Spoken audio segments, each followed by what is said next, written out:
GM, Saturday. And here's the chart. Only one thing to say. It's not looking good, bruv. It's not looking good.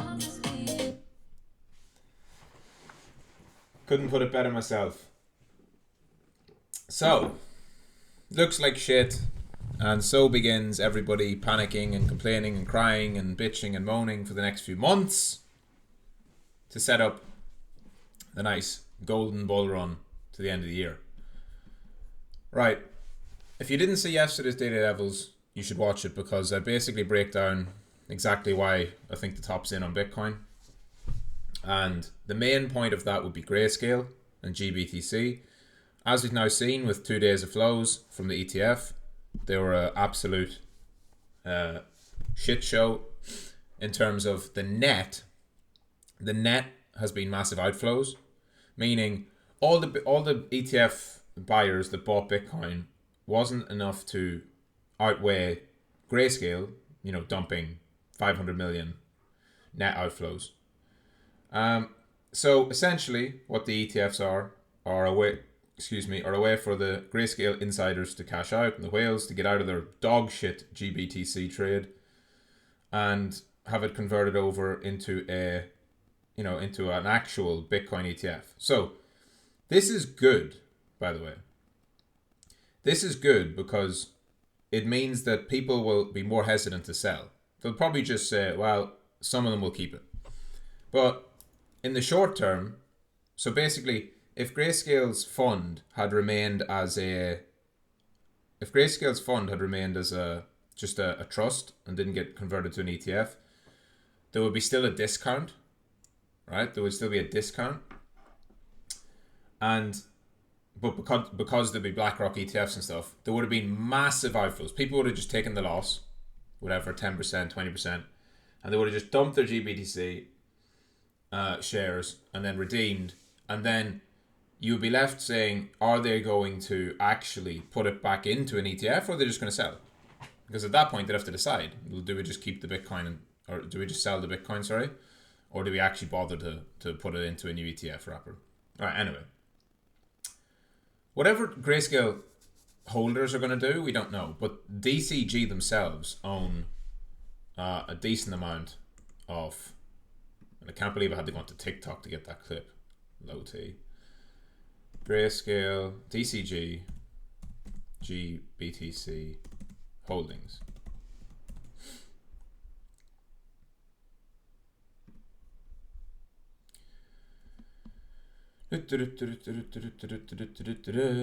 Right. There should be a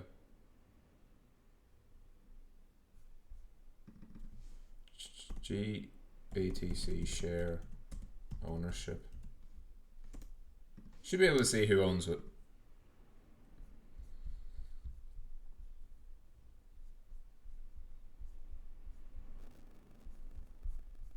Hmm.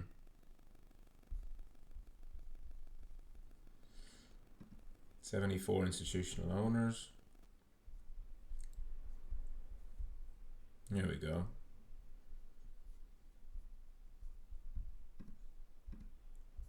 So Horizon,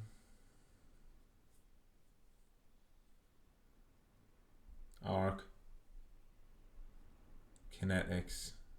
So a lot of these Kinetics, Paradigm, Morgan Stanley, Kinetics.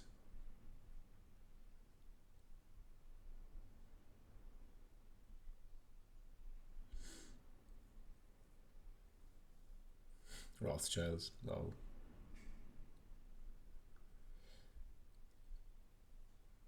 So I'm guessing that fucking these guys. I'm guessing Horizon Kinetics Asset Management.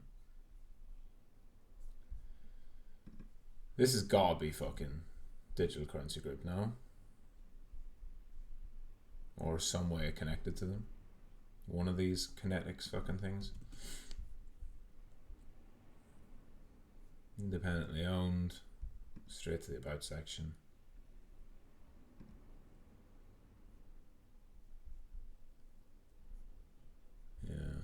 Let's see. Founded in 1984. Blah blah blah. Blah blah blah. Blah blah blah. So, regardless, the DCG own a significant amount of the GBTC trust, right? So I'm already starting to see whispers of this online. And it's already too late. People who start calling the top now, it's already too late. You're not smart to call the top now. So while I'm saying that obviously what happened yesterday and on Thursday does confirm my suspicion that we'd topped, it also doesn't mean that, I mean, this is like the best thing you could see. Because people are already getting super bearish on Bitcoin. Now, there's still quite a bit who just think this is a dip. Oh no, this is just dip. This is just bullish selling. Of course, some were going to sell, blah, blah. There's definitely plenty of denial. Don't mistake me. I am extremely, what's the word? I am a lot more pessimistic about the short-term path of Bitcoin than most people. Nobody is more bullish than me long-term, but short-term, I think Bitcoin, and short-term I mean the next few months, Bitcoin's set to massively underperform because it's going to be under the weight of all this selling. And Grayscale, DCG, plus, that's just them, plus all the other whales, they don't care about you. The ETF's listing is a way for them to exit. It's exit liquidity. That's been 100% proven. And if you think otherwise now, with all the facts that we have and what I laid out yesterday, you're being deluded. It's exit liquidity, 100%. They've taken it. They're using it. Now, don't make the mistake of thinking that this means Bitcoin goes down forever. Oh, it's going back to 12k and it's going to blah, blah, blah. Like, I literally saw that today. Somebody put up the Grayscale of $35 billion in holdings, which they do. 600,000 Bitcoin, right?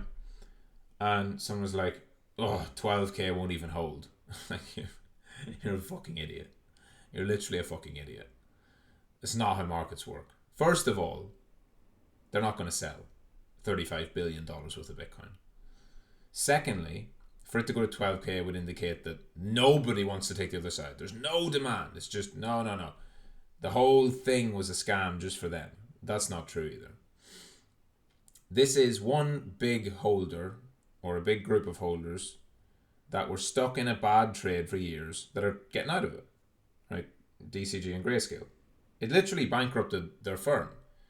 And only for the fact that Barry Silver pulled off basically complete fraud, which he'd probably go to jail for, it stopped them from completely folding. So this is not someone you need to care about or worry about long term, but they are the ones that will have the most downward pressure on Bitcoin in the near term. And if the ETF trade was all the way up, I mean, we could go down to the lows. We could go there. Not saying we will, but that's possible. Price can go literally anywhere back down. It can go back to the retest point, and it might not. It might just stay around, chop around in this area. Everything gets too bearish, and away we go again. Because actually, it didn't matter what Grayscale were doing. There was overwhelming demand to buy Bitcoin and run it to all-time high before the halving. I don't think that's the case. I think if there's a path it's going to follow, it's going to be something like this, where it just sort of grinds down and is stuck under sell pressure for a long time. And then eventually people get hyper bearish on it and it just fucking roofs. Leaves them all behind. Whatever, I don't care. I'm not here to fucking predict the path. I've already said a couple of days ago I think the top's in. That's enough for me. I'm not interested in shorting. I'm not interested in turning into a bear now. I'm not interested in doing victory laps. And oh, look how smart I am. Look at you silly fucking balls. It's going down. Let everyone else be a doomer. Here's what you do. Or at least here's what I'm doing. For the next few weeks, Bitcoin is basically off the table. There's no point.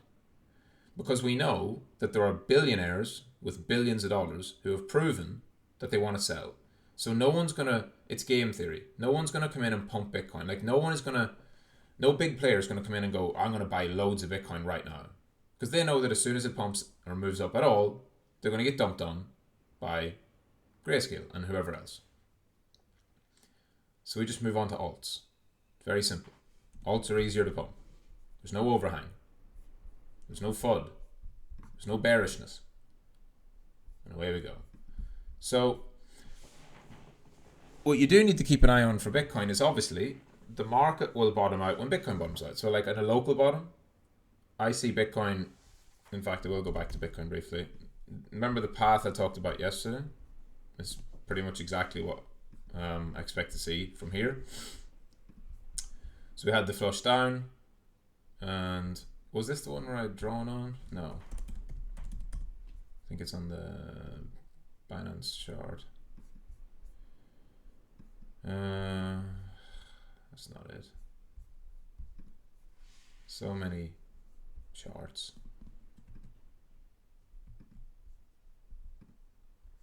So many charts. So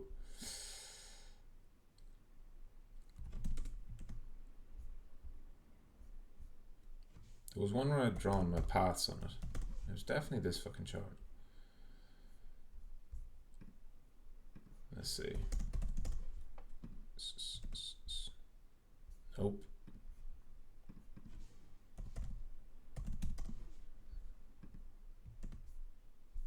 There we go.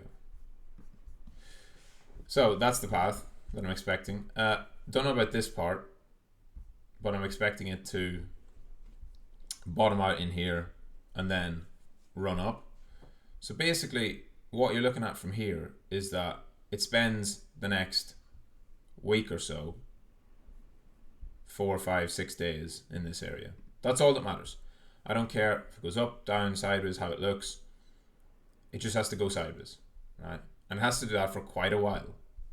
It has to form a bottoming range, a base, a whatever. And so if that's going to happen, I'm just going to check out and not care. I don't care about Bitcoin right now, believe it or not, even though I'm a massive maxi, because I hold spot long term and I firmly believe it's the last coin you want to trade on the short term. So just let it do its thing. Check it every day, set your alerts, obviously, because if Bitcoin has big pumps or big dumps, it's going to affect the market. But if you start to see it just go sideways here between 40 and 42, which I talked about the other day, that's good. That's going to, at least in my opinion, set up a sweep of the highs, right? At the very least, and maybe even a breakout if it's bullish. That's my current base case, what I'm looking at for Bitcoin.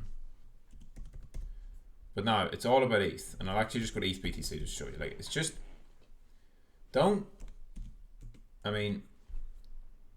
what was my exact, the exact thing I said was that when ETH BTC bottoms out, it'll just go vertical all the way up, it'll get everyone excited, and then that's it. That'll be the top of ETH, and it'll just bleed back down. Not dissimilar to what it did in 2022 after the merge. This was the fake scam pump of ETH into the merge, right? When everyone thought that ETH was the greatest thing ever. And then guess what? It's so funny because ETH people think that ETH is great. Bitcoin people think Bitcoin's great. You know, everyone thinks that their own coin is like the best. Bitcoin's obviously the best. But especially these other ones that have teams, right? So this is the difference. Whenever ETH has a scam pump, the foundation dumps on you. Whenever the merge pump happened, the ETH Foundation dumped at the top. The literal creators, the insiders dumped on you and then caused all this. So whenever it happens at Bitcoin, people are, it's Bitcoin. Bitcoin doesn't have any insiders. Right? Grayscale, DCG, they're just people who accumulated a lot of Bitcoin over a long time on the open market. They're not insiders. They didn't get those tokens for free. The Ethereum Foundation did. Yet people have this Stockholm syndrome thinking that these centralized teams are somehow better than a decentralized protocol. It's not. So anyway, do I think that humans are going to still act like humans? Yes, I think they're going to pump it. I think they're going to dump on people probably around the Den Kun upgrade, which is in March, I believe. And then that's it. And then ETH will go back to bleeding against Bitcoin. So until ETH goes really to about somewhere up here, until ETH goes into that area somewhere against Bitcoin, it should be long ETH versus Bitcoin. Makes no sense to be long Bitcoin versus ETH when it's going on a dominance run like this with narratives and all that. Unless something major changes, I don't see that as I don't see any other path than that. This weekly reversal candle is just undeniable. That will lead to several weeks of outperformance, unless it's a major fake out, which I don't think it is. It could be, but I don't think it is. And I just don't think that there's anything in the market better to trade than ETH for the next little while. And then we go over to ETH and we look at ETH and we look at this massive breakout and we see right away, well, there's the liquidity for ETH. So 3,600 is on the table in the next few weeks. People forget too, like ETH's so much easier to pump. It's lower market cap. The supply is a lot more centralized and controlled. It's all about whether the ETH whales are letting you pump the market. Everyone's like, oh, ETH was shit, it's a stable coin, blah, blah, blah. Yeah, that's just because the ETH whales aren't pumping it yet. These coins need, they need to be moved initially by their whales. Just like any fucking stock is not going to go up if the insiders are selling. Right? This is not exclusive to crypto. This is every capital market on the planet. It's all about ownership. It's about control the supply, and then you can do whatever you want with the price. So, in any case, ETH is holding up fine at this area, but it's going to be choppy, I believe. And people are going to think it's over. They're going to cry and they're going to complain and they're going to give you all the reasons for why it's over. And I'd expect drop back, people get bearish, pumps up, people get bullish, up, and then away it goes. Probably towards the very, very end of its run, there might be a part where it stops getting choppy and it just goes vertical. And then that puts us around the Bitcoin halving, at which point everything will probably correct. And I think Bitcoin will then go on a massive dominance run into the end of the year, where ETH lags, but then ETH runs after Bitcoin, would be my guess. Right? That's my best guess at the moment. We'll see how it goes. The main thing to focus on for me is just ETH is going to outperform for a few weeks. And then altcoins, I mean, if you look at the total cap, big rejection of that. If you look at total 2, much stronger, right? So that's pretty clear, right? The difference of total and total 2 is telling you the market is bullish ETH. Total 3 looks fine. So what I think happens with total 3 is total 3 goes sideways for a little bit, then one more flush down into this 450 lows. That's the bottom on alts, and then alts have their next run. But I think ETH runs first. And so if total 3 does that, what I'd expect for total 2, or just for ETH in general, but I'll do it with total 2 on it so it's easy to visualize, will be something like this.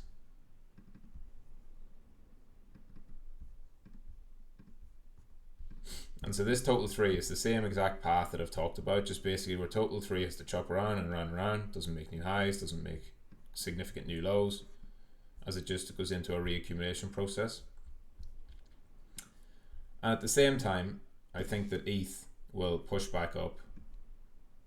It'll have a pump up, but it'll either take the highs or it'll just fall short of them.